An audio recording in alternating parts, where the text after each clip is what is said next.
ಇಲ್ಲೊಬ್ಬ ತುಂಬಾ ಕುಡಿದು ಟಾಯ್ಲೆಟ್ ಯೂಸ್ ಮಾಡೋದಕ್ಕೆ ಅಂತ ಹೇಳಿ ಹೋಗ್ತಾನೆ. ಅಲ್ಲಿಗ ಟಾಯ್ಲೆಟ್ ನ ಯೂಸ್ ಮಾಡಿ ಫ್ಲಶ್ ಮಾಡೋದನ್ನ ಬಿಟ್ಬಿಡ್ತಾನೆ.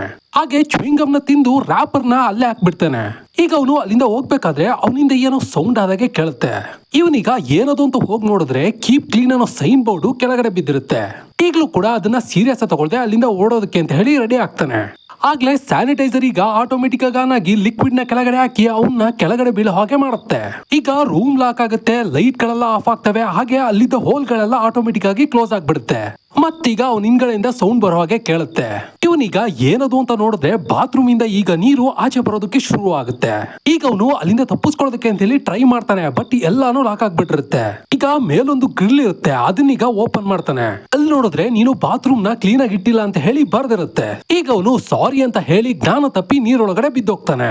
ಆಗ್ಲೇ ನೀರೀಗ ಆಚೆ ಹೋಗೋದಕ್ಕೆ ಸ್ಟಾರ್ಟ್ ಆಗುತ್ತೆ. ಇವನೀಗ ಅಲ್ಲಿಂದ ತಪ್ಪಿಸ್ಕೊಂಡು ಹೇಗೋ ಆಚೆ ಬರ್ತಾನೆ. ಈಗ ಅಲ್ಲಿಗೆ ಒಬ್ಳು ಲೇಡಿ ಬರ್ತಾಳೆ. ಇವನೀಗ ಆ ಲೇಡಿಗೆ ಬಾತ್ರೂಮ್ ನ ಯೂಸ್ ಮಾಡಿದ್ಮೇಲೆ ಫ್ಲಶ್ ಮಾಡೋದನ್ನ ಮರಿಬೇಡಿ ಅಂತ ಹೇಳ್ತಾನೆ. ಅದಕ್ಕೆ ಅವಳಿಗ ಮಿಡ್ಲ್ ಫಿಂಗರ್ ನ ತೋರಿಸಿ ಅಲ್ಲಿಂದ ಬಾತ್ರೂಮ್ ಒಳಗಡೆ ಹೋಗ್ತಾಳೆ.